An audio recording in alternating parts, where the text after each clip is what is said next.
It's Monday, February 16th, 2009, and it's got to be 420 somewhere in the world. I'm your host, Radical Russ Belville.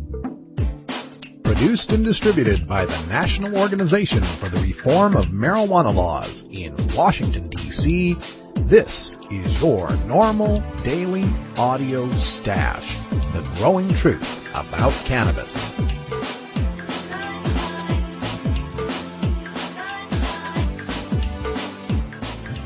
Welcome to the most popular podcast regarding marijuana in all of America and all the world, featuring interviews with scientists, politicians, doctors, prohibition policy activists, regular cannabis consumers, musicians, and NORML staff and NORML's board of directors, along with music and comedy no other podcast can offer.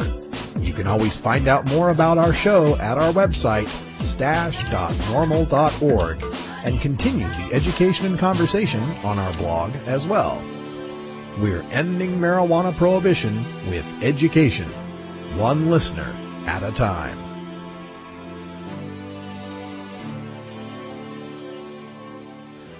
The podcasting and blogging technology for the NORML Daily Audio Stash is provided by Red Aphid Interactive Media.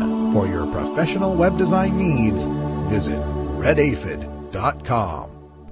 Good day, Stashers, and welcome to the podcast. It's President's Day here in the United States of America, where we celebrate the combined birthdays of President George Washington and President Abraham Lincoln. With that in mind, I'd like to bring up some of the quotes that have been attributed to U.S. presidents with regard to cannabis, hemp, and marijuana. Of course, there's the famous George Washington quote, "Make the most of the Indian hemp seed and sow it everywhere." That's often said to refer to just industrial hemp, but there's also notations in George Washington's diary about separating the male and female plants before harvest, and we all know what that's done for. It's also well known that founding father Thomas Jefferson was a hemp farmer, and the famous quote attributed to him from 1781 is, "Some of my finest hours have been spent on my back veranda smoking hemp and observing as far as my eye can see." I have yet to get an official confirmation on that quote, but I've seen it in print a few times. And then there's a quote from Abraham Lincoln that I'd like to tackle, a couple of them actually, that people have heard many times, even here on the Stash blog. One quote says, "Prohibition goes beyond the bound of reason in that it attempts to control a man's appetite by legislation and makes a crime out of things that are not crimes. A prohibition law strikes a blow at the very principles upon which our government was founded." I always thought that was an Abraham Lincoln quote, but according to Dale Geringer, the coordinator of California NORML, he tells us that that quote is apocryphal. It was invented by Georgia anti-prohibitionists long after Lincoln's death to stir up support among blacks. There's also another quote that's often attributed to Lincoln that says, "Two of my favorite things are sitting on my front porch smoking a pipe of sweet hemp and playing my Hohner harmonica." That's also an apocryphal quote, not actually said by Lincoln. Hohner didn't start selling harmonicas in the U.S. until after Lincoln was dead. So the quotes from George Washington we are definitely sure of. The Thomas Jefferson quote I've still got a question about. And the Abraham Lincoln quotes are not from Abraham Lincoln. And that's your little President's Day marijuana trivia for you. Now, coming up this week on the Daily Audio Stash, we've got all sorts of alerts for you activists to know about. We've got some bills in Hawaii and Montana that are having hearings this week. To find out more about those, check out our activist agenda calendar at stash.norml.org/activist-agenda. Also, coming up this week, there's a meeting in Joplin, Missouri for Joplin NORML on Tuesday. On Wednesday, Arkansas NORML is putting together a demonstration. On Thursday, the Marijuana Policy Project's executive director, Rob Campia, will be on the Bill O'Reilly television show debating marijuana law reform. And also the Missouri SSDP NORML Conference is coming up this weekend. So plenty of stuff to check out on our activist agenda calendar. Now, coming up on today's Daily Audio Stash, we've got an interview with Matt Simon from New Hampshire Coalition for Common Sense Marijuana Policy and nhcompassion.org. He's going to give us the rundown on the various bills affecting marijuana policy in the Granite State, and also a very special interview with Kathy Jordan. You may remember her from the NORML $10,000 pro-cannabis ad contest. She was the lady in the wheelchair singing the Bad Boys, What You Gonna Do theme. She joins us to talk about surviving amyotrophic lateral sclerosis, or ALS, through the use of medicinal cannabis and what she's doing lately as an activist to fight for not just medical marijuana, but the end of marijuana prohibition for all adults. It's an amazing interview, so stay tuned for that in our second interview segment. Also, it's music with a message in our Daily Toker Tunes, brought to you by MarijuanaMusicAwards.com with Wisconsin's own The Crest and their tune Prisoner of War. Now, so far this week, no famous Olympic athletes have been caught smoking marijuana, but that doesn't mean we don't have a whole lot to cover here. So let's load it up, get some fresh water for the bubbler, because it's time for your NORML Daily Audio Stash. Hello, I'm Paul Stanford from the Hemp and Cannabis Foundation, or THCF. Medical marijuana is legal in 13 states today, and THCF has clinics in 8 of those states. Our doctors help qualified patients obtain an authorization for medical marijuana in their state. Patients are eligible for medical marijuana with a history of either severe chronic pain and or nausea, cancer, AIDS or HIV, hepatitis, glaucoma, seizure disorders like epilepsy, chronic muscle spasms such as multiple sclerosis or asthma, neurodegenerative diseases such as Alzheimer's, and gastrointestinal disorders like IBS or Crohn's disease. If you or someone you know has one of these conditions, our doctors will help you obtain a permit for medical marijuana. THCF Medical Clinics has offices in Washington State, Oregon, California, Colorado, Hawaii, Nevada, Montana, and now Michigan. Call 1-800-723-0188 or go to the web at hemp.org or 1-800-723-0188.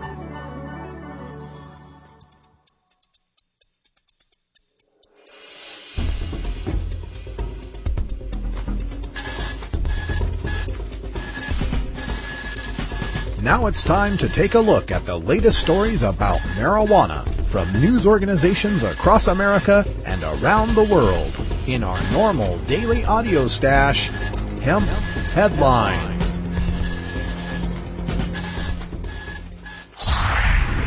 NORML's weekly legislative roundup. Marijuana law reform bills are now pending in nearly 24 states. Here is this week's summary of pending state legislative activity and tips on how you can become involved in changing the marijuana laws in your area. Montana. Lawmakers introduced a measure this week to make minor marijuana offenses a civil violation. House Bill 541 would amend state law so that possession of up to 30 grams of marijuana is reduced from a criminal misdemeanor punishable by up to 6 months in jail to a $50 fine. The proposal is now before the House Judiciary Committee, which is expected to hear testimony in favor of the bill in March. You can show your support for House Bill 541 by visiting our alerts section at norml.org. Similar pot decriminalization proposals are pending in Vermont, Washington State, and Hawaii. And in related Montana news, the Senate is expected to vote on Senate Bill 326, an act to expand the state's medical marijuana program, by the end of this week. For more information, please contact Montana Patients and Families United at mtpfu.org. Kentucky. Kentucky legislators are trying to misuse the state's traffic safety laws to target adults who use marijuana responsibly in the privacy of their own home. It's up to us to stop them. This week, senators approved Senate Bill 5, which seeks to criminalize anyone who operates a motor vehicle with any detectable level of marijuana in their blood.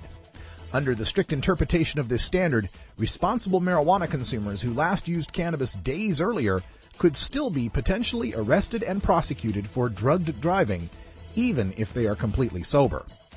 NORML recently testified against a similar proposal in New Hampshire, which legislators rightfully dismissed as improper and illogical. Please help us derail Senate Bill 5 in Kentucky by contacting the members on the House Judiciary Committee and urging them to vote no on 5. New Jersey. The Senate is expected to vote on Monday, February 23rd, on Senate Bill 119, the New Jersey Compassionate Use Medical Marijuana Act. If passed, this measure would make New Jersey the 14th state to allow for the physician-supervised use of medicinal cannabis. Governor John Corzine backs the measure, as do many of the state's largest newspapers. Residents in New Jersey are strongly encouraged to write or call their senators now and urge them to vote yes on SB 119. Washington State. Members of the Senate Judiciary Committee heard testimony this week in favor of Senate Bill 565, an act to reclassify the possession of 40 grams or less of marijuana from a misdemeanor to a Class 2 civil infraction. You can read about the hearing through links on our blog at NORML.org and urge the committee to back the measure by visiting our activist alerts.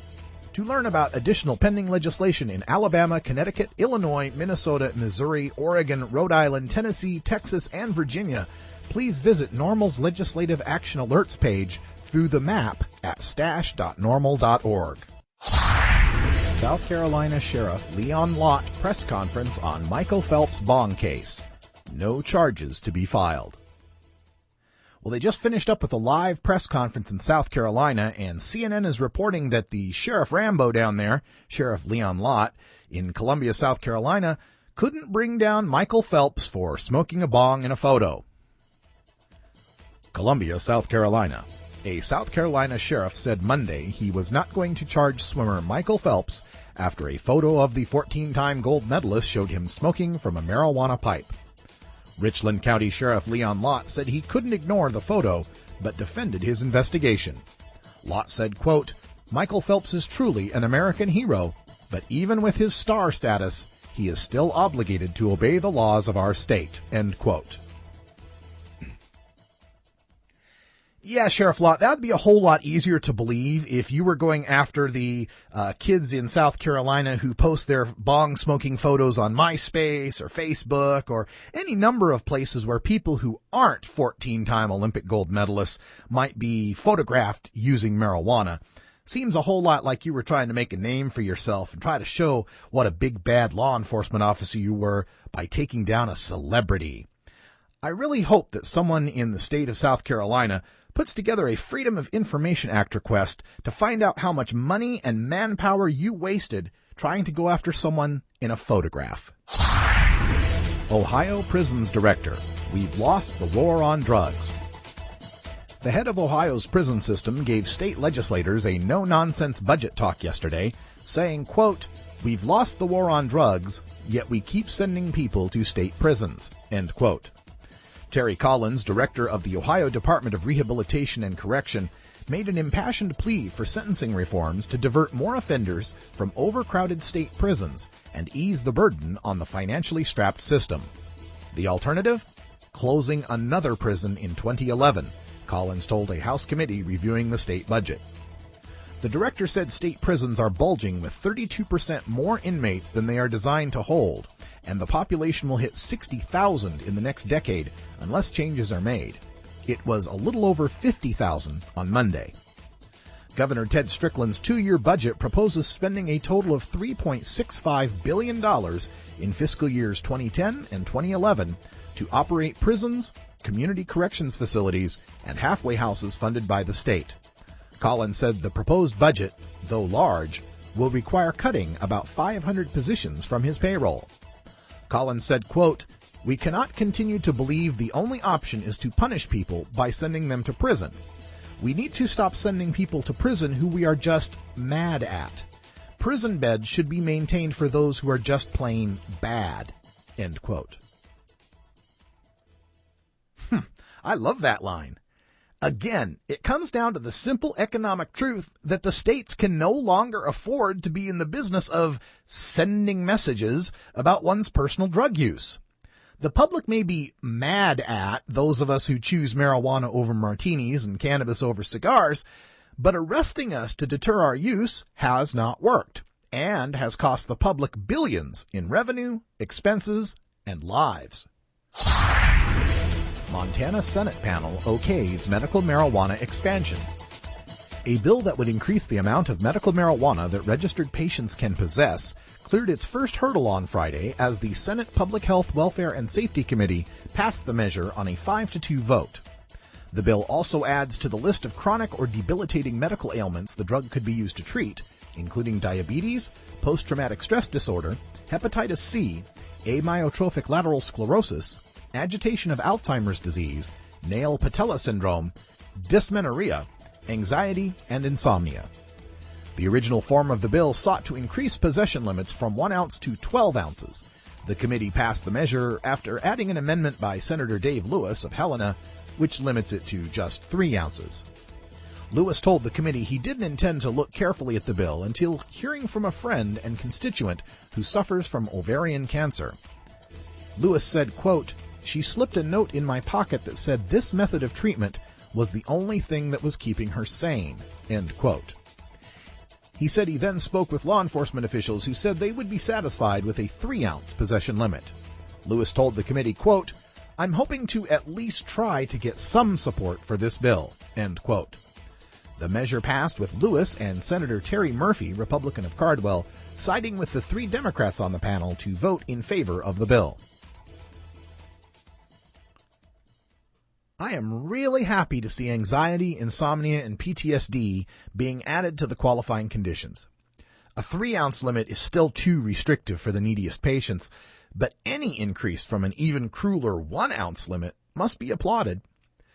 When these law enforcement types oppose higher limits, I just wish they could understand that lower limits help subsidize black marketeers.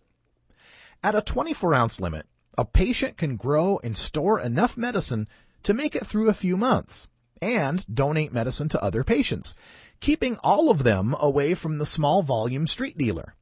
At a 1-ounce limit, though, a patient is constantly forced to keep acquiring small amounts of medicine. Since marijuana plants don't produce 1 ounce at a time in a time-released fashion, this means patients sometimes have a bounty of so much medicine they're in violation of the law. But most of the time, they have to go without or try to find an ounce or less from a dealer. A weed dealer would love to have a returning customer buying the smallest amounts that net the highest markup.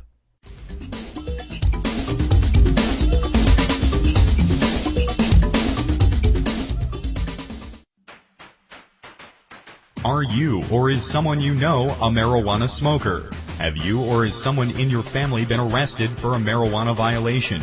You need to know the truth about pot. NORML, the National Organization for the Reform of Marijuana Laws, is the most comprehensive source of information regarding marijuana and its effects on health, as well as legal issues. NORML even offers a database of lawyers specializing in cannabis in your area. NORML, the nation's largest and most successful marijuana law reform organization, has spent decades gathering the knowledge and science on everything related to cannabis. NORML is the best resource to find out the truth about marijuana, connect with a lawyer in your area, or help find an end to prohibition. Information is available at norml.org, that's NORML.org, or toll free at 888-67-NORML.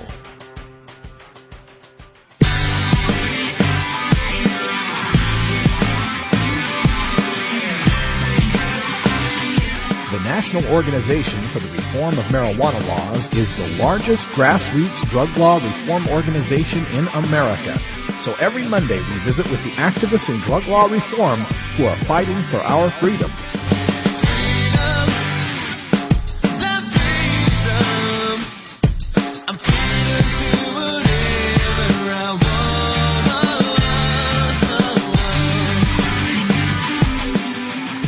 Get motivated to get it regulated. Join us in some political activism today. You can start by visiting NORML.org. It's a busy time in state legislatures, and now we're going to go up to the Granite State and take a look at the bills that are coming through for marijuana law reform in New Hampshire. And joining us from the New Hampshire Coalition for Common Sense Marijuana Policy is the director, Matt Simon. And Matt, welcome back to the Stash. Hello, Russ. Great to be back on. You know, like a lot of states, New Hampshire's got a few bills that are coming through the legislature here, but the one we're going to concentrate on here first would be NH 648. That's your medical marijuana bill. What's happening politically with this bill? Where is it at? Is it in committee right now? Yeah, politically nothing's happening. It's been referred to the House Health and Human Services Committee, and it has not yet been scheduled for a hearing. But yet we have had a very busy week and it's just been great. And what I mean is media. It's been all over all the papers in the state this week, and 2 front pages on Sunday, the Nashua Telegraph, the Eagle Tribune, and Tuesday, the front page of the Concord Monitor, which every legislator reads. Just great coverage. We're all over the news, and to have a bill not even scheduled for a hearing yet and to be getting great media attention this early is just an excellent sign. How does this compare to the history of trying to get medical marijuana through New Hampshire in the past? Do the prospects look better this time? Well, it's much better. 2 years ago, a bill it fell 9 votes short in the House, which in New Hampshire is a very tight margin. It was 186 to 177. We have 400 state representatives. So that bill fell 9 votes short with no media really prior to the House vote. Nobody thought it really had much of a chance. It was a huge surprise that it was even that close. And after that vote, there was a lot of retroactive interest. A lot of people were like, oh, what was that? And it got media coverage kind of after the fact. And we've had a lot of conversions over the last couple of years as legislators actually took their time and did a little more research. And so we think we're in a much better position this year. How about if we get it through committee and onto the floor? Do you anticipate good results on the floor? And if it makes it to the governor, what has the governor said about this type of legislation? The Governor Lynch has never taken a position on medical marijuana. He's a Democratic governor, Governor John Lynch. He threatened to veto the decrim bill last year, some people might remember. But he's never taken a position on medical marijuana, and that is much less controversial the way things are playing out up here. So we're hopeful that he will not threaten to veto it, and, we'll consider letting it become law. The first step, obviously, we're focused on short term, is getting a good bill out of the committee. Once a bill is introduced to the committee and, we have our initial hearing, we present all of our testimony, but after that, it's the committees. They can do anything they want, and the real trick is getting a good bill out of committee. If we get a good bill out of committee and it goes to the floor, I'm very confident that it'll pass the House, and we'll have an interesting conversation with the Senate. But we've also, had some very good responses from the Senate, and we have 2 sponsors this year, 1 Republican and 1 Democrat. That bodes very well going forward. Excellent. Now, this NH 648, of course, once it hits committee, it can be changed, and there's a lot of negotiations. But where are we starting these negotiations from with respect to how the program might be run for medical marijuana in New Hampshire, limits and possession and particular conditions and so on? It's kind of too early for me to comment on that. We have a bill that's been filed. The prime sponsor is working on an amendment. She's in conversation with a lot of the other sponsors. I've talked to her several times myself. It's kind of too early to tell exactly what she's going to decide. Okay, now that's not the only bill that we've got up in New Hampshire. There's a few others that are floating around that have to do with marijuana and marijuana law reform. What's out there, and how worried do we need to be about these other bills?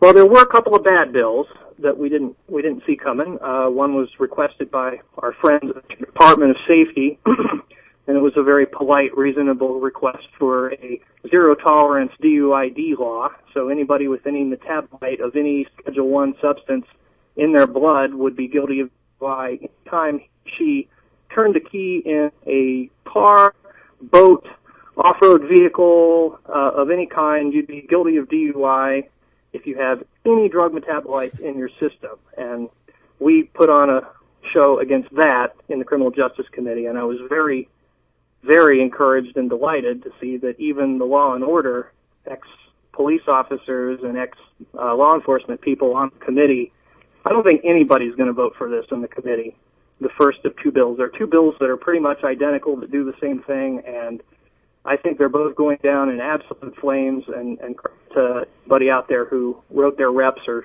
showed up, because we definitely sent a message that's just absolutely ridiculous. I mean, obviously, DUI laws are to protect innocent people against dangerously impaired drivers, not against somebody who smoked a joint last week. And these laws are just completely anti-liberty. So we were upset that our own government would request these laws But I feel very good that we beat them down in the committee. Yeah, that's good to hear. And any move forward on decriminalization? I mean, you got Vermont and Massachusetts and Maine to either side of you that have decriminalized. Any movement on decrim? Well, there is a decrim bill. One of the things about New Hampshire, with 400 steps, every bill gets a hearing. Anybody can file any legislation, and so a lot of issues just come up every single year. And we put a lot of effort into a decrim bill last year and got it through the House. It was arguably the biggest surprise of the whole legislative session here in New Hampshire that bill passed the House. We've got all our resources going towards the medical marijuana effort this year. We really want next year the decrim issue in 2010. And Matt Simon is the executive director of the New Hampshire Coalition for Common Sense Marijuana Policy. Look them up at nhcommonsense.org. And the bill number that we're looking at for medical marijuana in the state of New Hampshire is NH 648. Check out our activist alerts map on the right side of the stash, just right below the player. Just click on the activist alert map and you can get the alerts for New Hampshire and all the rest of the United States whenever there's a marijuana bill we need you to know about. Thanks, Matt, for joining us. Have you considered medical marijuana? Double-blind, peer-reviewed studies have found cannabinoid therapies to be successful in treating the symptoms of Alzheimer's disease, ALS or Lou Gehrig's disease, brain cancers, chronic pain, diabetes mellitus, dystonia, fibromyalgia, GI disorders, hepatitis C, HIV/AIDS, hypertension, incontinence, MRSA, multiple sclerosis, osteoporosis, pruritus, rheumatoid arthritis, sleep apnea, and Tourette's syndrome, as well as anecdotal evidence suggesting relief from anxiety, depression, and post-traumatic stress, plus reduction in the need for narcotic painkillers. Side effects of medical marijuana can include euphoria, relaxation, anxiety, panic reactions, paranoia, tachycardia, dry eyes, dry mouth, concentration and reaction time impairment, appetite increase, and in 37 states, arrest and incarceration. But medical marijuana is non-toxic and cannot cause overdose. Medical marijuana. It's not for everyone, but ask your doctor if medical marijuana may be right for you.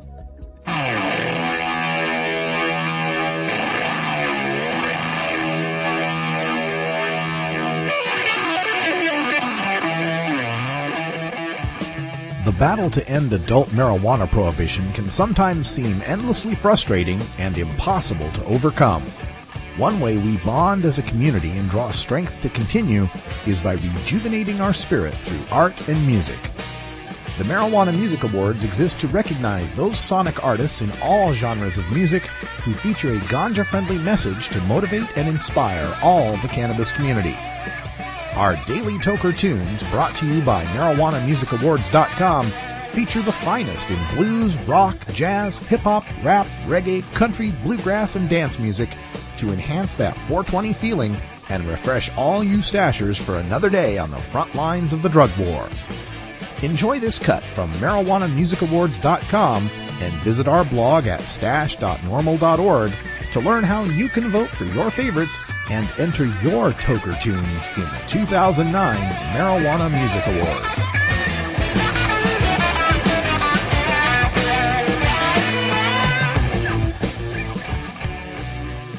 Monday is Music with a Message, and today the message is clearly sung by Wisconsin's finest, The Crest. The legendary bad boy hip-hop group have spent the past decade building a national following of their innovative and energetic brand of hip-hop. The group, who have been rocking the mic since 1997, have released 13 albums, with their 14th CD, Cheerful Robots, due out soon. The Crest are two brothers and two longtime producers. They possess an incredible stage presence with crisp deliveries, accompanied by original bangin' beats and fresh production. The group have performed hundreds of shows throughout the Midwest and beyond, being noted for their intense live performances. An extremely talented underground hip-hop group, the Crest won Best Legalization in 2007's Global Marijuana Music Awards with today's song, Prisoners of War. For more information about the Crest, check out myspace.com/thecrest and crestlive.com. And for registered stashers, you can get a members-only download of this song. It's The Crest with Prisoners of War.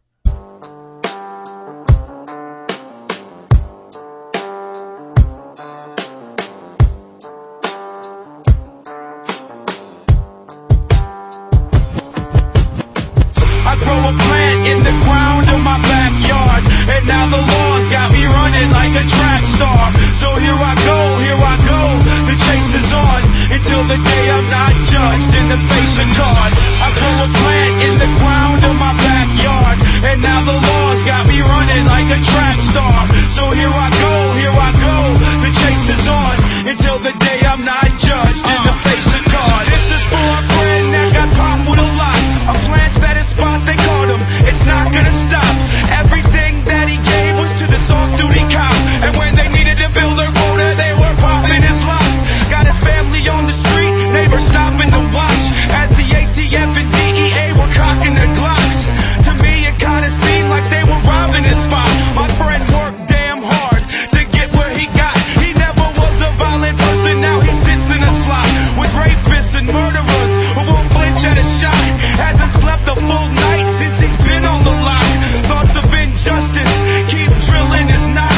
All he can really do is sit still in his box. He gets out a piece of paper and he scribbles and jots about how he did nothing but nibble a crop that grows like green grass through the gravel and rock. Hold your head, know that we're repping you, and everyone who's like you, we're repping them too. Yeah, keep believing that you're doing the wrong, and we'll keep making civil liberty songs. I grow a plant in the ground of my backyard, and now the law's got me running like a track star. So here I go, the chase is on, until the day I'm not judged in the face of God. I grow a plant in the ground of my backyard, and now the law's got me running like a track star. So here I go, the chase is on, until the day I'm not judged in the face of God. I don't need my government to protect me from a plant. I don't want my tax dollars going to having my neighbor's phone tapped. I don't want to see another phony commercial tying the sale of pot to the financing of the 9/11 terrorist plot. I'm fed up with bullshit lies, paid for and brought to us by the same people who have the most money to lose if we legalize. I don't want to build more prisons. I want to build on the idea that a free man is free to make his own decisions. But because you can't put a patent on something that grows naturally, they'd rather we fatten up the pockets of pharmaceutical companies. Another refill of pills, another cure in a bottle. But when does the current solution become the problem? There's a war going on in our backyards. The government's got us prisoner to these drug laws. Another search, another seizure, the chase is on. Another victim of victimless crime behind bars.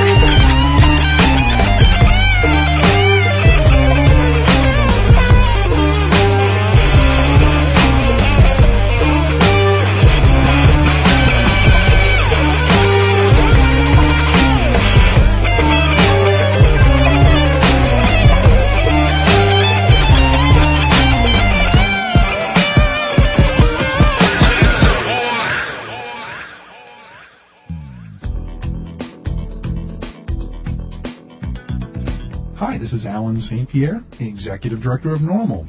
We are the oldest, largest, and best-known marijuana law reform organization in America, and it's all because of your support. Take some time to join NORML at www.norml.org. Your membership supports this podcast, our websites, our policy research and analysis, and our annual conferences. Changing marijuana laws is a grassroots effort, and it starts with you, the stakeholder. Join NORML today and add your voice to the millions of cannabis consumers who demand equality with our beer-drinking friends. There are so many people across this country who are fighting for an end to adult marijuana prohibition. And of course, one of the areas where we see a lot of this fight taking place is in the area of medical marijuana. So far, we have 13 states in this country that recognize the medical use of marijuana for various conditions. But there's many other states, 37 of them, that don't. And people that are suffering and people that could use the miracle of marijuana as medicine are being prosecuted, being arrested, being harassed. So we like to recognize the people that are getting involved in this fight and standing up for what is right. And one such person is Kathy Jordan, who's joining us on the telephone along with her husband Bob and also documentary filmmaker Irvin Dargan. And I want to welcome all three of you here to the Normal Daily Audio Stash. And Kathy, how you doing?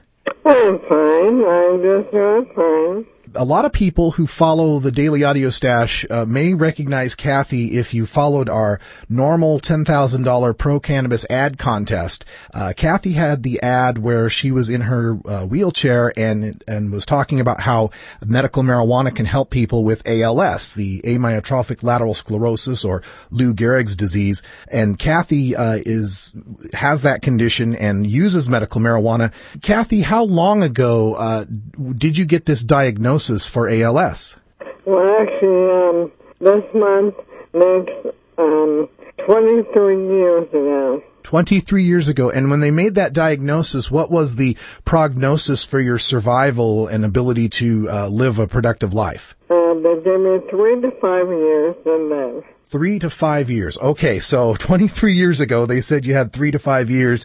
And did you start off immediately using cannabis as a therapy, or did you have to find out later? I was diagnosed in 1986. In 1989, I used my Acre Gold on the beach in Florida, and my disease stopped.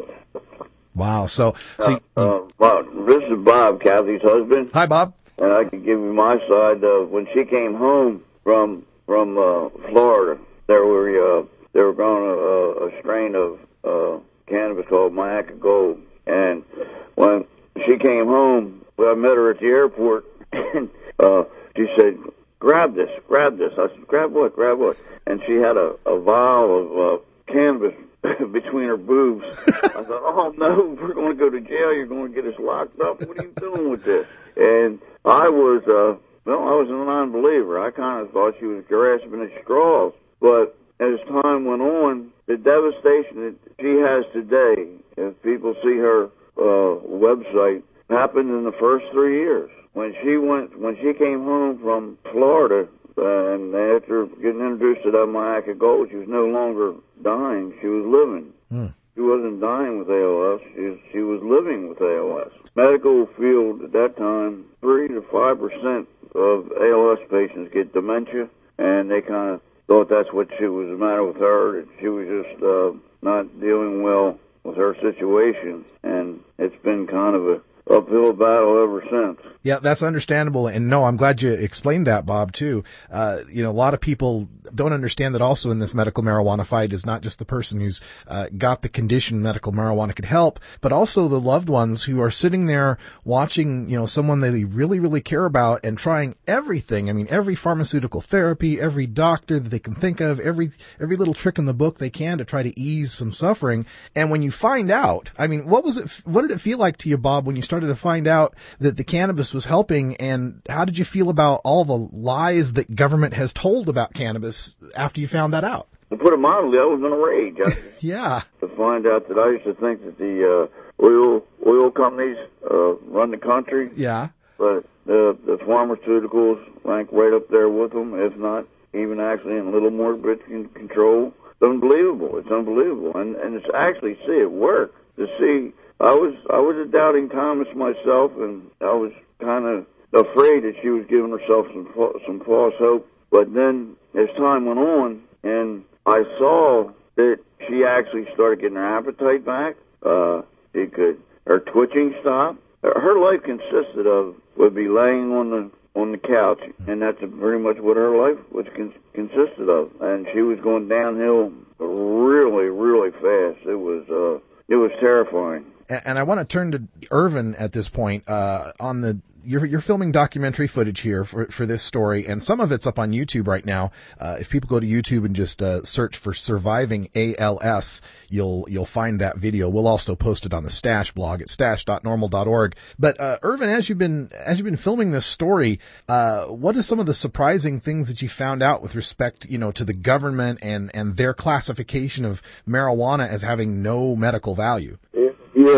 She's I was thinking that she's been so ahead of her time on this because back in the early 90s, there really wasn't much awareness of cannabis being used for MS and ALS and things like that, and it was for appetite things with AIDS and cancer and all that, and so I've been following it over the years, and my experience after meeting Kathy was the first time that I really saw that it could stop a disease like ALS or MS, and it turns out I do videos for a group called Patients at a Time, which has clinical conferences every 2 years, gathering the MDs and the PhDs and researchers from around the world that are researching cannabis and cannabinoids, like THC and other cannabinoids, and the endocannabinoid system in the body. And come to find out, at the 2004 conference,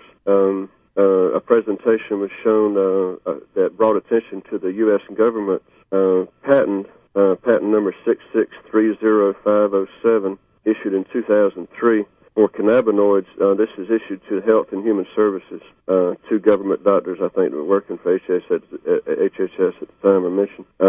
It's issued for neuroprotective, antioxidant, and anti-inflammatory properties of cannabinoids. Well, it turns out that these three properties, neuroprotective is obvious with autoimmune diseases, but also lately with ALS and MS, it's been shown that antioxidants and anti-inflammatories are very important in suppressing the actions of those diseases. And so ALS and Kathy's condition is directly linked to these three conditions that the government recognizes and even has an interest in proving that it does have medical value. So that, to me, that's the ultimate irony there. And, no kidding. I think that the world needs to hear more about that. But Patients at a Time and us are going to be producing a hour-long a broadcast documentary that is destined for satellite and cable TV and video on demand and things like this. So there should be an hour-long documentary soon, hopefully by the end of the year, and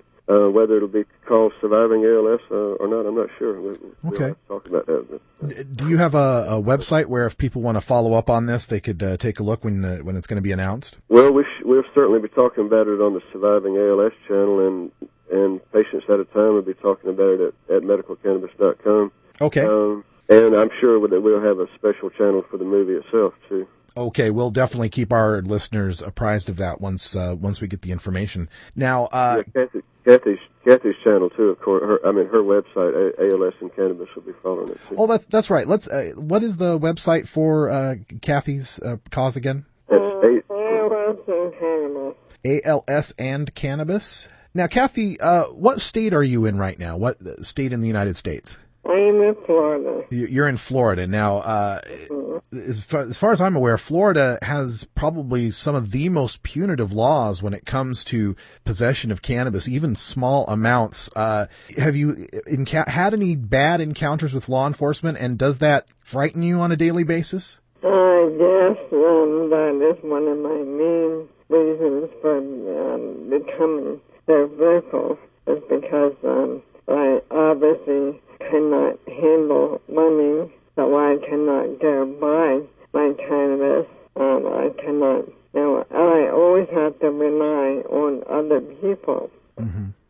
If I travel, I have to depend on other people to get medicine for me. So it's just, across the entire country, it is an unobserved, a really outrageous law that marijuana should be illegal. We have had other patients that we have helped in the past, and one gentleman had just retired from the Air Force and was just beginning his retirement and got struck with a very, very aggressive form of ALS. And we met him at a conference, and he was very interested and wanted to try it. And one of the last times when I gave him some medicine, and we were talking, it was kind of hard to understand him because he could hardly breathe. And he said, "Bob, you're really a brave man." And I said, "Me? I'm like, you're the one. You're the one that's brave. You know what I mean?" Mm-hmm. He said, "The only thing that makes me feel any better or I get any relief from is when you bring me cannabis. And how can I stop doing that? If something happens, I hope nothing happens to me, but if something happens to me and I end up getting locked up and going to jail, I consider myself a political prisoner because, when somebody looks at you and says that to you, that's one of the greatest compliments I've ever received. And it made him feel so much better and relaxed, and shortly after that he passed away. I may be disabled, but after 12 years of fighting the drug war, I'm able. It just is a complete waste of time and energy, and after meeting so many people that it hurt, so many people, innocent people, I can no longer see them. Okay, so you're trying to say that while you support, and you're fighting for your medical use, you also find the drug war, to be a waste of time against people who are non-medical users. Did I get that right? Yes, I do. Yes, I do. That is why I'm doing NORML. I was with ASA, and because the politicians here in Florida, they're not want to work with what they call legalizers. Uh-huh.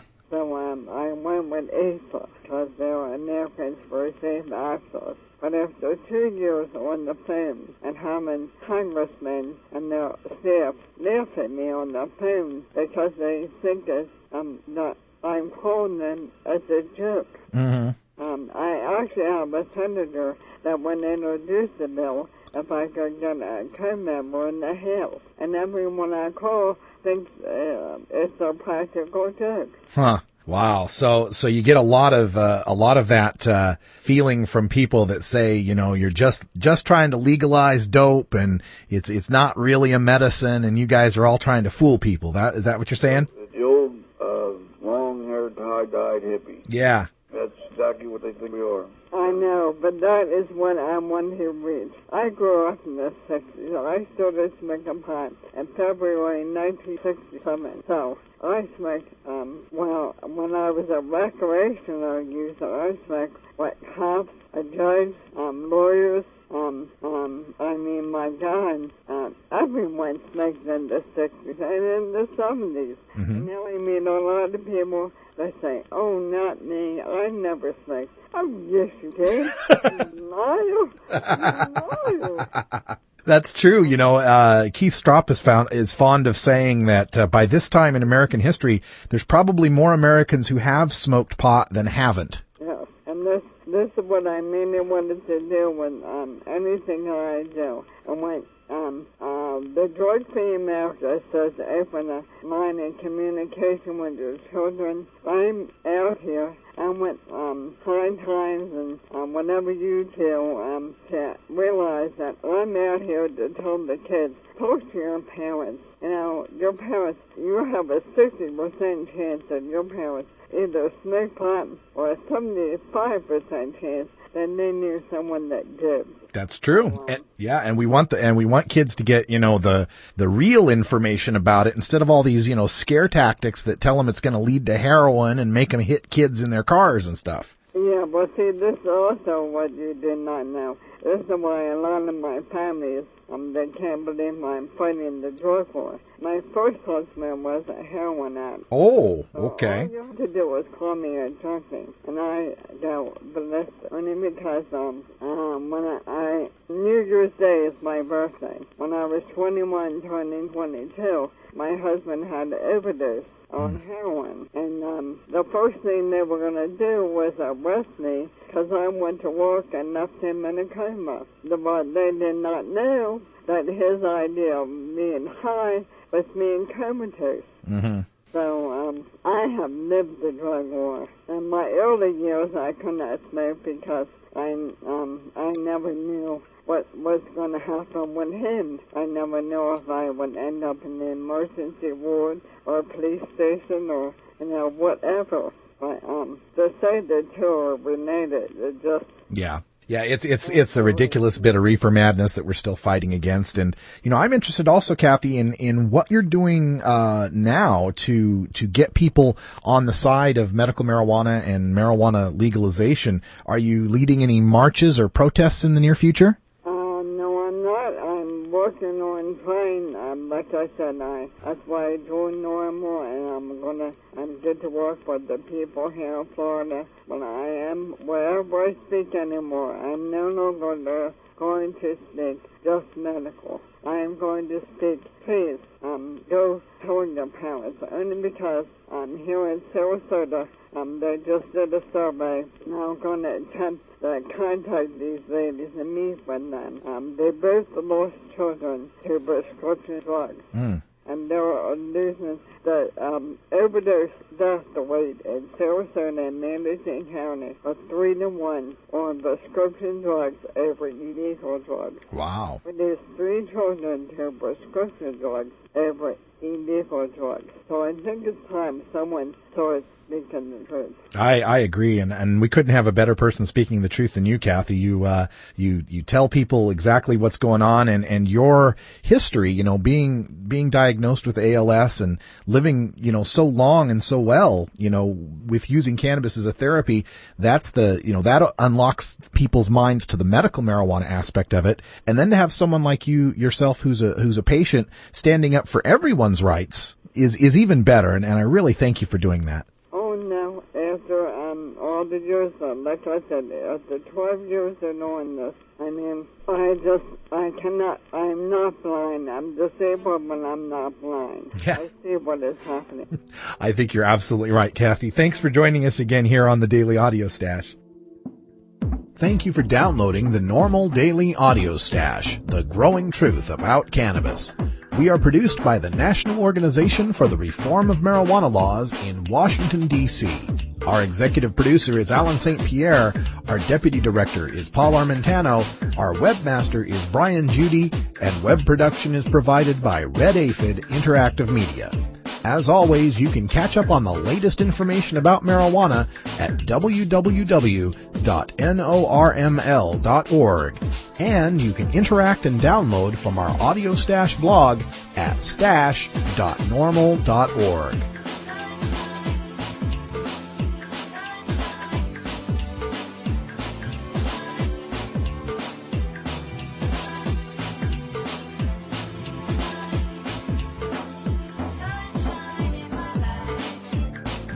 For everyone here at NORML, I'm your host, Radical Russ Belville, hoping all your harvests are bountiful and your encounters with law enforcement are non-existent.